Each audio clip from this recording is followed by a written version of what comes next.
Okay, so in this lesson we're looking at the reasons why the cabinet is still important and the reasons why cabinet has declined in importance. Now, the first method that we're going to look at is the use of patronage. Now, prime ministers have increasingly used patronage ever since Harold Wilson started using it as a method to marginalise the cabinet. And when we say marginalise the cabinet, we mean make the cabinet less important. Now, patronage is a royal prerogative power, and it's up to the prime minister to use that power to appoint cabinet positions however they like.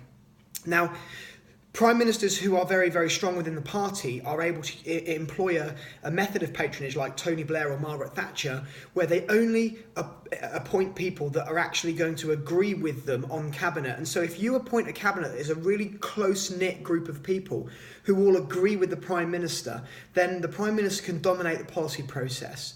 Now, in more recent times, with Theresa May and David Cameron, they've been less able to use this to the extent that Blair and Thatcher used it, but they still use this as a method to control the policy-making process, to get the key people in the right places, to allow them more influence over policy-making. And so the cabinet as a body has reduced in importance because the prime minister tends to put key appointments to help bolster their own position. Now, if you watch the Guardian article below, you'll see that David Cameron used his 2013 reshuffle to move key people around to actually move the cabinet slightly to the right. And a good example of this is in the Environment Office, where he moved Liz Truss, who was a very pro-business, up-and-coming rising minister, into the Environment Office. Now, obviously, Cameron's overriding strategy is long-term economic plan, okay? So it's all about stimulating the economy. Now,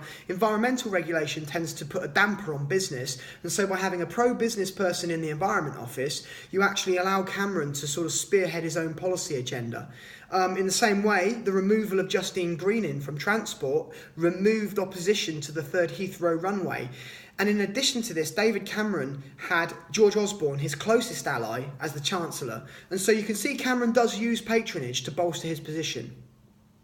In exactly the same way, Theresa May has used her patronage powers to remove all of the Cameron allies from her cabinet. So we saw sackings for George Osborne. We saw Oliver Letwin removed from the he wasn't on the cabinet, but he was a key ministerial appointment for Cameron, removed from government altogether by Theresa May. Michael Gove, another Cameron ally right until the end, where they fell out, but Cameron and Gove were quite closely aligned during the coalition years before the Brexit issue. So Gove removed from cabinet. And so you can see there that most of the key Cameron allies were removed from cabinet by Theresa May in an attempt to sort of establish herself as a strong dominant figure. So that's how patronage reduces the role of the cabinet, because it gives the prime minister control over those key slots and therefore control over the policy making agenda.